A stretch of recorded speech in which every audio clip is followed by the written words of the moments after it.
অথচ আমরা মুখে বলি by the people, of the people, for the people. এটা আসলে সত্য কথা আমরা বলি না।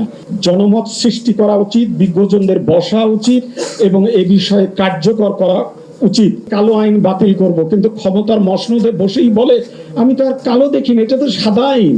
আজকে যে কারণে আমরা আজ মুক্ত পরিবেশে কথা বলার পরিবেশ পেয়েছি, কতগুলা জানের বিনিময়ে, কতগুলা প্রাণের বিনিময়ে, অন্ধত্ব পঙ্গুত্ব বরণের কারণে 53 বছরের রাজনৈতিক ইতিহাসের দিকে যদি আমরা লক্ষ্য করি, তাহলে আমাদের রাজনৈতিক নেতৃবৃন্দ জাতিকে কি দিয়েছে?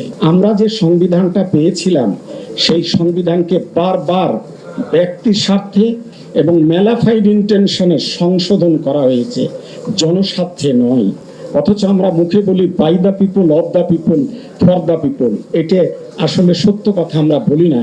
জনগণ নিজের স্বার্থী, বিশেষ করে জনগণের স্বার্থকে জলাঞ্জলি দিয়েছে রাজনৈতিক দলগুলা। একটা ছোট্ট উদাহরণ দিই, বাংলাদেশের বিচার বিভাগ স্বাধীনভাবে কাজ করতে পারবে, ইন্ডিয়া থেকে পৃথিবীর সব সভ্য দেশে তা করে, কিন্তু আমাদের দেশ পারে না কেন? আপনারা ইতিহাস সবাই জানেন। এই কেয়ারটেকার সরকার আমলেই এই উদ্যোগটা নেওয়া হয়েছে। শ্রদ্ধেয় আপনাদের সর্বজন পরিচিত ইশতিয়াক সাহেব কক্সবাজারে গিয়ে বলেছিলেন বিচার বিভাগ পৃথক না করে আমি ঘরে ফিরবো না, কিন্তু উনি কবরে ফিরে চলে গেছেন। কোন রাজনৈতিক দল এটা চাই না। তারা চাই বিচার বিভাগের হাতে, অন্য প্রতিষ্ঠানগুলোর হাতে, প্রশাসন পুলিশকে দিয়ে তাদের উদ্দেশ্যকে ইমপ্লিমেন্ট করবে। এই জন্য আমাদের সংবিধানকে যতবার কাটা ছাড়া করা হয়েছে, এটা এখন ইমপ্লিমেন্ট যোগ্য নয়।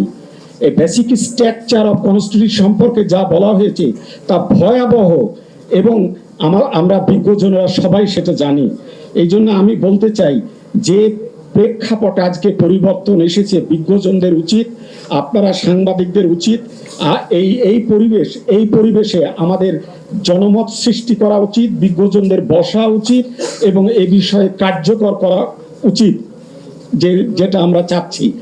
আপনারা জানেন অনেকগুলো সংস্কার কমিটি হয়েছে, আমাদের তর সইছে না। কালকেই আমরা ক্ষমতার মসনদে বসতে খুব ইচ্ছুক, এবং আপনারা এটা লক্ষ্য করেছেন এখনো আমি গ্রামের মানুষ, আমি দেখি এখনো লুটপাট, পট পরিবর্তনের পর অন্যায়, অত্যাচার, দখল, এগুলা দেদারসে হচ্ছে।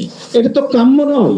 আপনারা জানেন যে প্রত্যেকটা রাজনৈতিক দল এসে, শেষ হয়ে গেছে আমার বক্তব্য, এসে বলে এই কালো আইন বাতিল করব, কিন্তু ক্ষমতার মসনদে বসেই বলে আমি তো আর কালো দেখিনি, এটা তো সাদা আইন। এবং আপনারা রাজনৈতিক নেতৃবৃন্দের মুখে এইসব কথা শুনেছেন।